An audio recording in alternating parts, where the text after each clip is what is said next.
నాడు ఏడాదికి 3 సార్లు రైతు బంధు ఇవ్వాలని పొంకనాలు కొట్టిన రేవంత్ రెడ్డి ఇవాళ 3 విడతల రైతు బంధు పైసలను ఎగ్గొట్టిండు.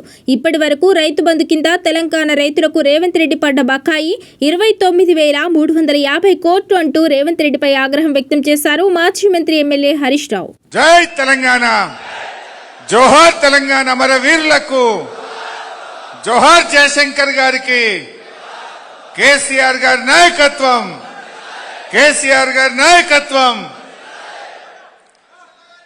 మరి ఆకలి అవుతుందా? నాకేమో మైకు రెండింటికి ఇచ్చిండ్రు. ఇది కొద్దిగా పరీక్షా సమయం అయిపోయింది. తిన్నాక మాట్లాడుకుందామా, మాట్లాడుకున్నాక తిందామా? పక్కా మధ్యలో అయితే లేచిపోరు కదా. గౌరవనీయులు, సభాధ్యక్షత వహిస్తున్నటువంటి మిత్రులు, నాగర్ కర్నూలు జిల్లాలో మన పార్టీని బలోపేతం చేయడానికి ఇక్కడున్న ఆయన దొంగల్ల కలిసిన తన భుజస్కంధాల మీద ఈ అచ్చంపేట నియోజకవర్గ బరువు బాధ్యతల్ని మోస్తున్నటువంటి మిత్రుడు శ్రీ మర్రి జనార్దన్ రెడ్డి గారికి,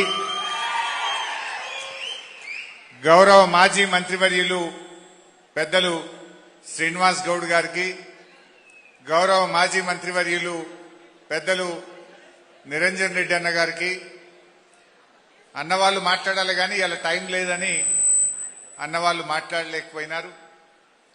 ఇప్పటిదాకా ఎస్ఐఆర్ మీద చాలా చక్కగా మనందరికీ వివరించినటువంటి మన పార్టీ ప్రధాన కార్యదర్శి పాలమూరు ముద్దుబిడ్డ గౌరవనీయులు ఆర్ఎస్ ప్రవీణ్ గారు,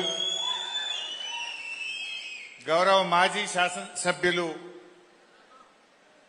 జైపాల్ యాదవ్ గారు, ఆల వెంకటేశ్వర రెడ్డి గారు, మన శాసన మండలి సభ్యులు గౌరవనీయులు నవీన్ రెడ్డి గారు, మరి మన పాలమూరు జిల్లాకు మెంబర్షిప్ కోసం బాధ్యులుగా వచ్చినటువంటి వరంగల్ బిడ్డ మెట్టు శ్రీనివాస్ గారు, మన అచ్చంపేట్ నియోజకవర్గ ఇన్ఛార్జిగా పనిచేస్తున్న ఉద్యమకారుడు శుభప్రద పటేల్ గారు, మరి అదేవిధంగా కార్పొరేషన్ చైర్మన్లు శ్రీనివాస్ రెడ్డి గారు, వెంకటేశ్వర రెడ్డి గారు, చాలా మంది ఉన్నట్టున్నారు. మరి అభిలాష్ గారు, ఏమైనా పేర్లు మిస్ అయితే అచ్చంపేట పేర్లు మరి ఏమైనా ఇబ్బంది అవుతుందా అని భయపడుతున్నా, ఏమనుకోకుండ్రి. మా ముఖ్యంగా లీడర్ మారిన మాదంతా బీఆర్ఎస్ పార్టీ, పోతే నువ్వు పోతే పోయినావు, మాకు పీడా పోయిందని చెప్పి కేసీఆర్ నాయకత్వంలో మళ్లీ బీఆర్ఎస్ ను అధికారంలోకి తేవాలని ఎంతో పట్టుదలతో, నిజాయితీగా, నిబద్ధతతో బీఆర్ఎస్ పార్టీ వెన్నంటి ఉన్న పార్టీ సీనియర్ నాయకులు, పార్టీ కుటుంబ సభ్యులు, మీడియా మిత్రులు అందరికీ పేరు పేరున నమస్కారం. జనరల్ గా నేను కూడా 30 ఏళ్ల నుంచి రాజకీయాల్లో చూస్తా ఉన్నా. ఎక్కడన్నా ఒక లీడర్ మారితే, మంచి లీడర్ అయితే బారన మంది పోతారు, యావరేజ్ లీడర్ అయితే ఆటన మందం పోతారు, ఎంత బేకార్ లీడర్ అయినా చారణ మందం పోతారు. కానీ ఇక్కడ మాత్రం 5 పైసలు కూడా పోలే. అంటే ఈ కార్యకర్తలు ఎంత గొప్పవాళ్ళో నిజంగా మీకు మీ అందరికీ నా హృదయపూర్వకమైనటువంటి కృతజ్ఞత, ధన్యవాదాలు తెలియజేస్తా ఉన్నా. అచ్చంపేట బిడ్డలంటే నిజమైన పులి బిడ్డలు. మా నల్లమల బిడ్డలంటే ప్రేమకు, ఆప్యాయతకు, నమ్మకానికి, నిజాయితీకి మారుపేరని చెప్పి మీరందరూ కూడా చూపించుకున్నారు. ఈ మధ్యలో ఒకటి తిరుగుతున్నారు హైదరాబాద్ లా, చెప్పుకునేదేమో నల్లమల్ల బిడ్డ, చేసేటి అన్ని నీచమైన పనులు, చెప్పుకునేదేమో నల్లమల్ల పేరు. వాస్తవానికి మీరు అసలు సిసలైన నల్లమల్ల బిడ్డలు.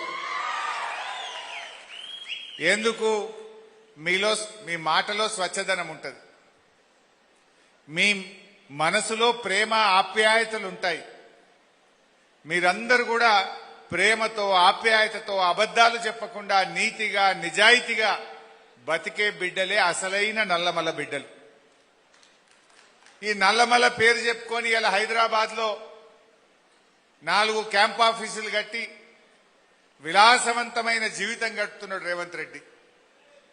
నిజంగా మీలో ఈ నల్లమల బిడ్డల్లో ఉండే నిజాయితీ, ఈ నల్లమల బిడ్డల్లో ఉండే ప్రేమ, ఆప్యాయత, మాటకు కట్టుబడే తనం, అబద్ధలాడని గుణం రేవంత్ రెడ్డిలో చారణమందం ఉన్నా ఈ రాష్ట్రం కొద్దిగా బాగుపడుతుండే. కానీ రేవంత్ రెడ్డి ఏమైపోయింది? 2.5 సంవత్సరాల్లో పాలేందో నీళ్ళేందో తేలిపోయింది. రేవంత్ రెడ్డి మొనగాడు కాదు, వీడో పెద్ద మోసగాడు అని చెప్పి ఇలా రాష్ట్ర ప్రజలకు అర్థమైపోయింది. ఇది నేను ఉత్తగంటలేను.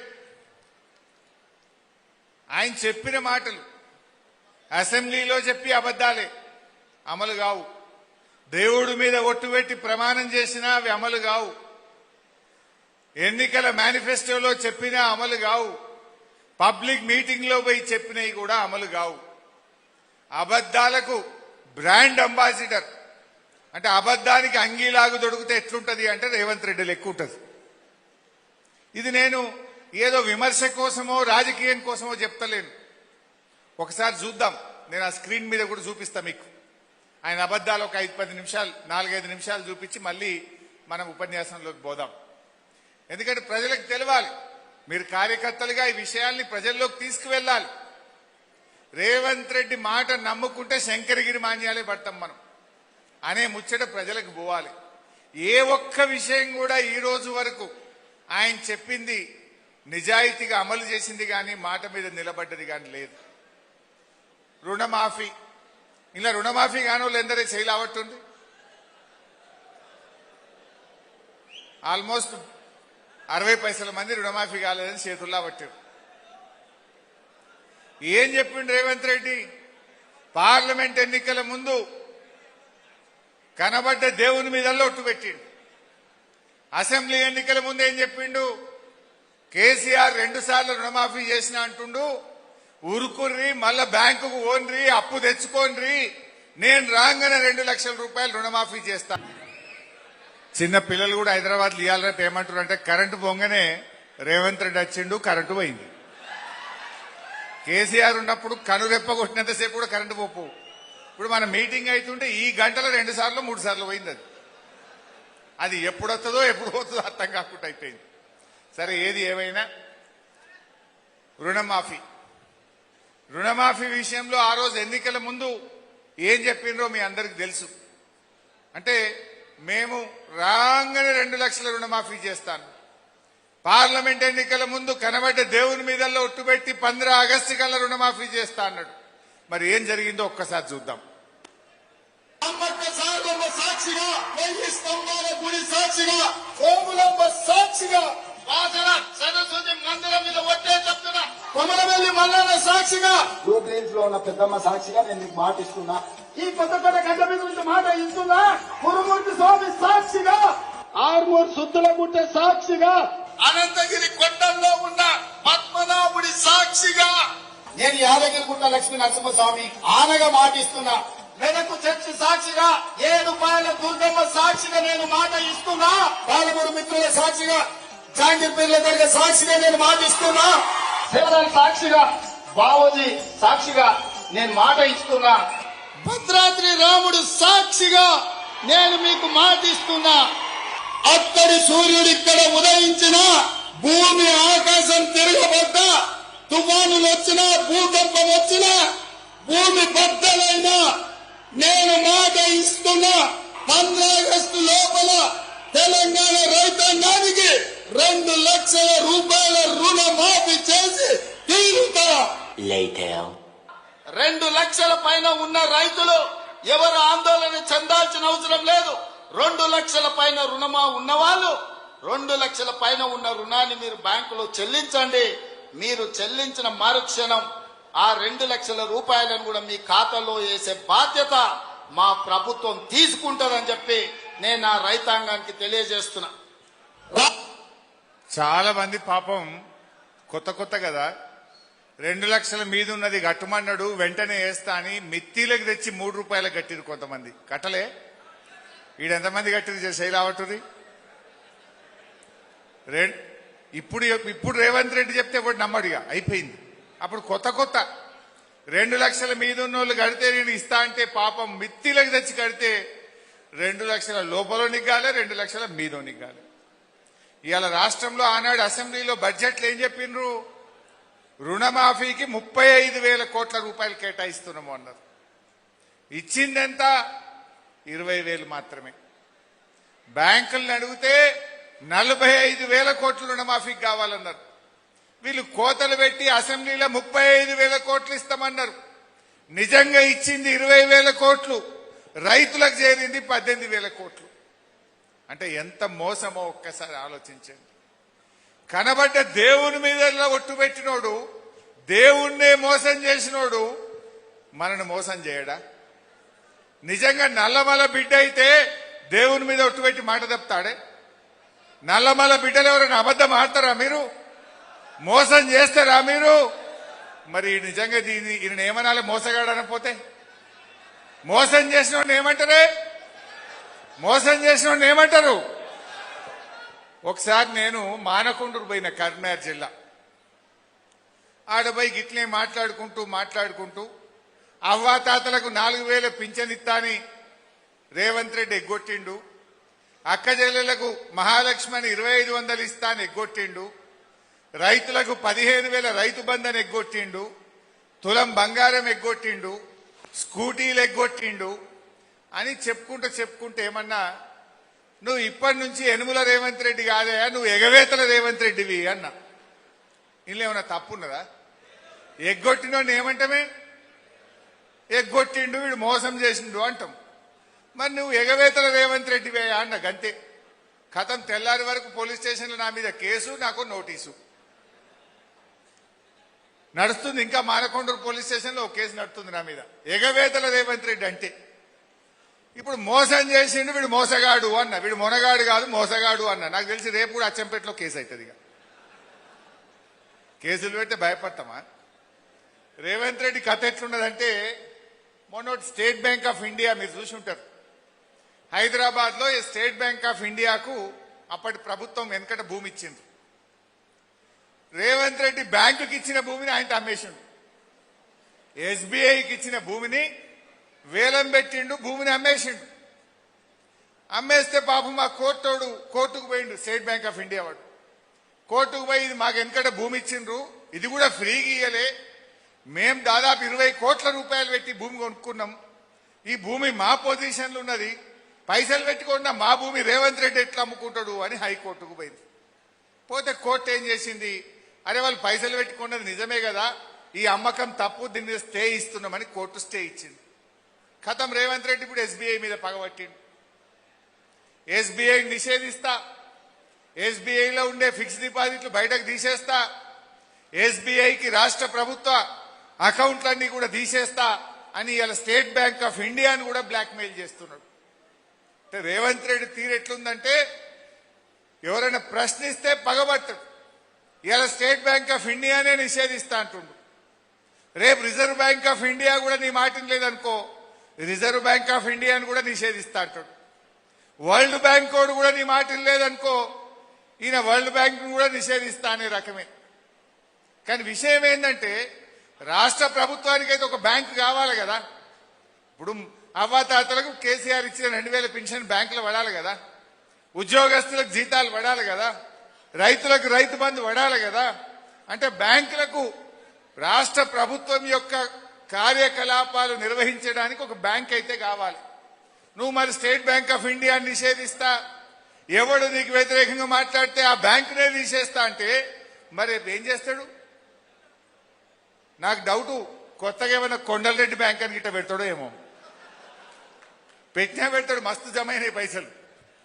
యనుమల కొండలరెడ్డి బ్యాంక్ అని పెట్టినా పెడతాడు రేపు. ఈ రకంగా ఇవాళ రేవంత్ రెడ్డి పరిస్థితి ఎట్లుందంటే, ఎవడన్నా ప్రశ్నిస్తే వాడిని శత్రువుగా చూస్తూ ఉంటాడు, ఎవడన్నా విమర్శిస్తే వాడిని కుట్రదారుడు అని ముద్రేస్తాడు, ఎవరన్నా కొంతమంది ఈయన చుట్టూ ఉండే చెంచాలు పొగుడితే వాడిని మేధావంటాడు. ఈ రకంగా ఇలా రేవంత్ రెడ్డి తీరు ఉన్నది. బట్ అట్లే ఇలా అనేక విషయాలు, రుణమాఫీ ఎట్లా మోసం చేసిండో చూసినాం. అదేవిధంగా ఇలా రైతు బంధు, కేసీఆర్ గారు ఉండగా మీ అందరికీ తెలుసు కరోనా వచ్చింది. మా నిరంజనన్న వ్యవసాయ శాఖ మంత్రి. ఓసారి కేసీఆర్ గారు మమ్మల్ని పిలిచిండు. నేనేమో ఆర్థిక మంత్రి, నిరంజనన్న వ్యవసాయ శాఖ మంత్రి. కరోనా అయిపోయింది, కేసీఆర్ గారు మమ్మల్ని మీటింగ్ రమ్మన్నారు, ఆర్థిక శాఖను వ్యవసాయ శాఖను. మేము పోయినాం. పోగానే కేసీఆర్ గారు అన్నారు, మరి ఇక జూన్ నెల వస్తుంది కదనే, రైతు బంధు తయారైందా అన్నాడు. ఆఫీసర్లు ముఖాలు చూసుకుంటారు. 2 నెలలు corona, March April May lockdown, 45 రోజులు బంద్ అయినాయి.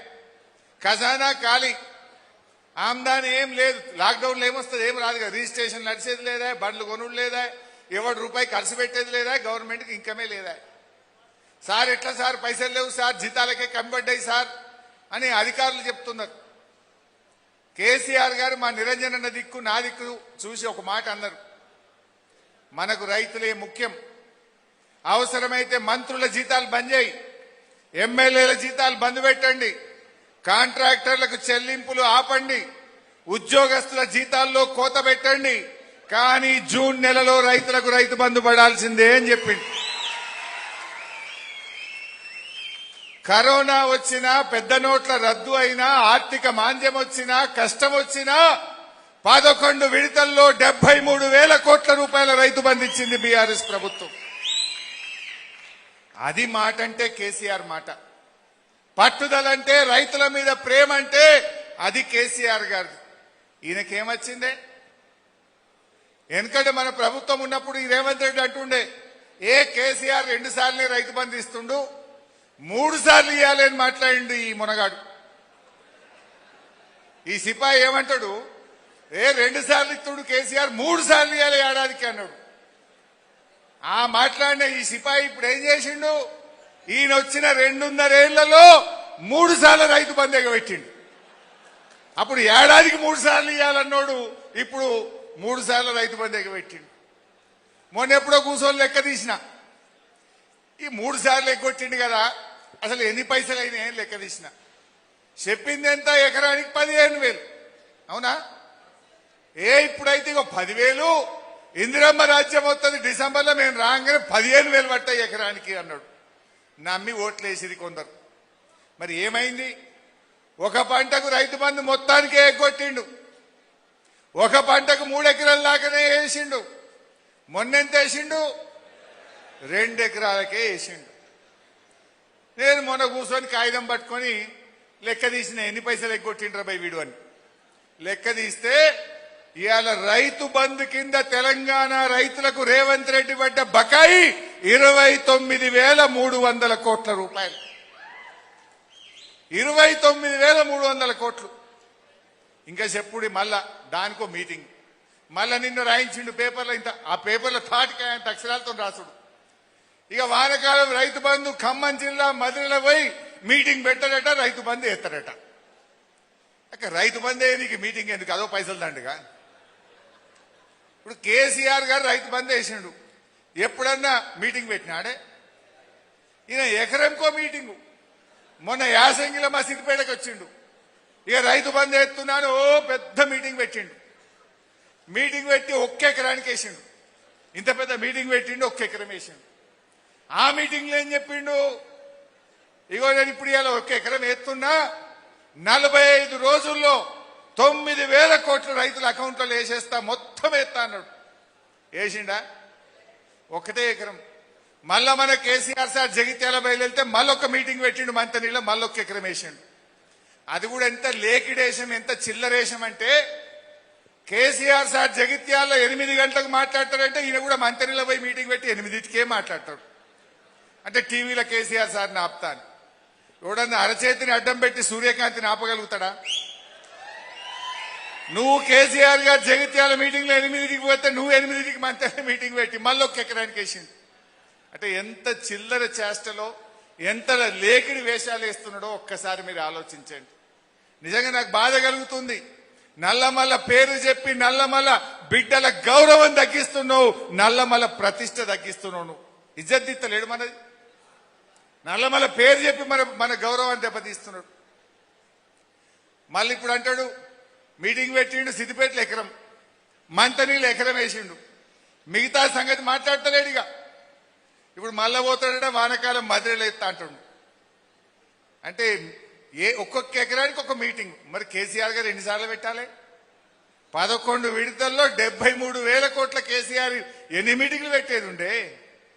కేసీఆర్ పనిని నమ్ముకున్నాడు, ప్రచారాన్ని నమ్ముకోలే. ఈయననేమో పని లేదు, ప్రచారం ఎక్కువ. మనకు కాంగ్రెస్ కున్న తేడా గది.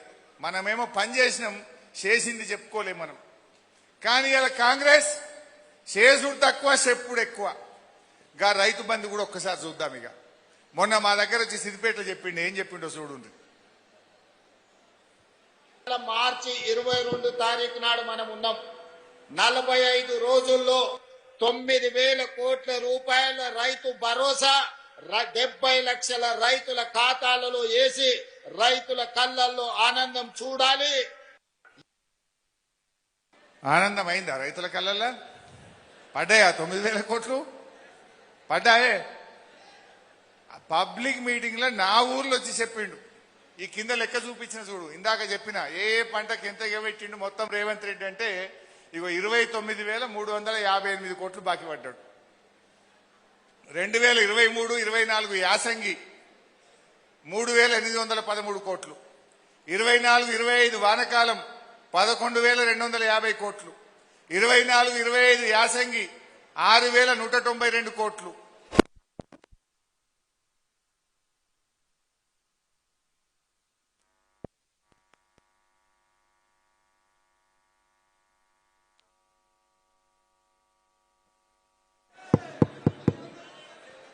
సరే, మొత్తం ఎంత బాకీ పడ్డాడుకు? రైతు బంధు ఎంత బాకీ పడ్డాడు? 29,358 కోట్లు. ఇవి మనం గట్టిగా రైతులకు వివరించాలి. మీరందరూ రైతు బంధులో జరిగిన అన్యాయాన్ని అందరికీ వివరించాలి. అట్లే బోనస్. ఎలక్షన్ల ముందు ఏమన్నారే? అన్ని పంటలకు బోనస్. అవునా? రైతులకు నేను కాంగ్రెస్ పార్టీ ఎలక్షన్ మేనిఫెస్టోలో మద్దతు ధర ఇస్తాం, మీద 500 రూపాయలు బోనస్ ఇస్తాం, మక్కలకు ఇస్తాం, కందులకు ఇస్తాం, శనగలకు ఇస్తాం, వడ్లకు ఇస్తాం, అన్ని పంటలకు బోనస్ అన్నారు. ఎలక్షన్లు అయిపోయిన ఇంకేమన్నారు?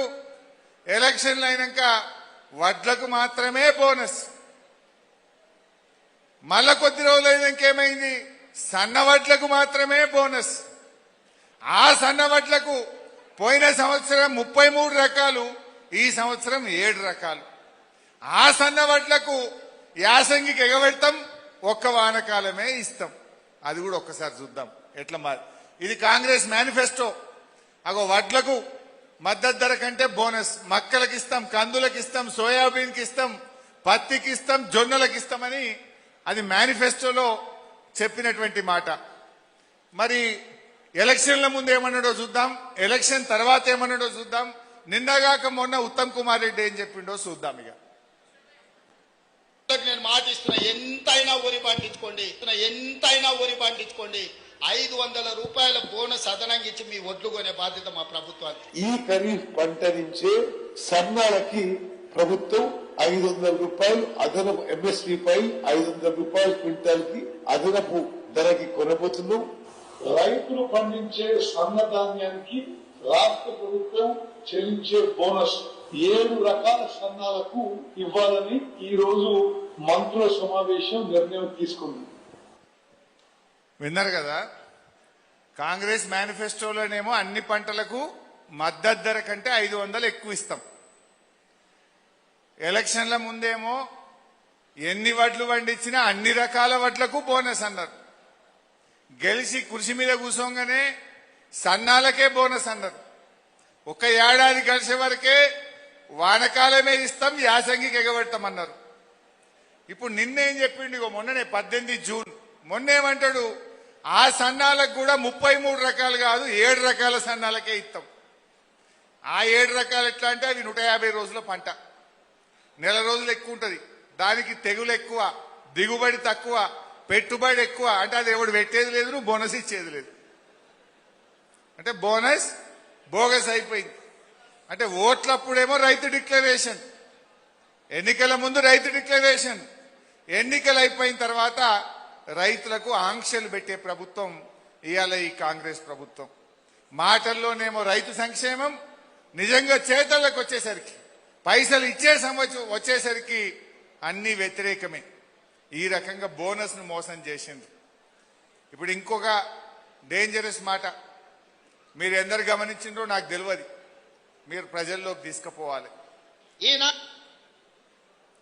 ప్యాడీ ప్రొక్యూర్మెంట్ వచ్చే సంవత్సరం నుంచి ఏం జరగబోతుందో మొన్న కేబినెట్ మీటింగ్ పెట్టి చెప్పిండ్రు. కేంద్ర ప్రభుత్వం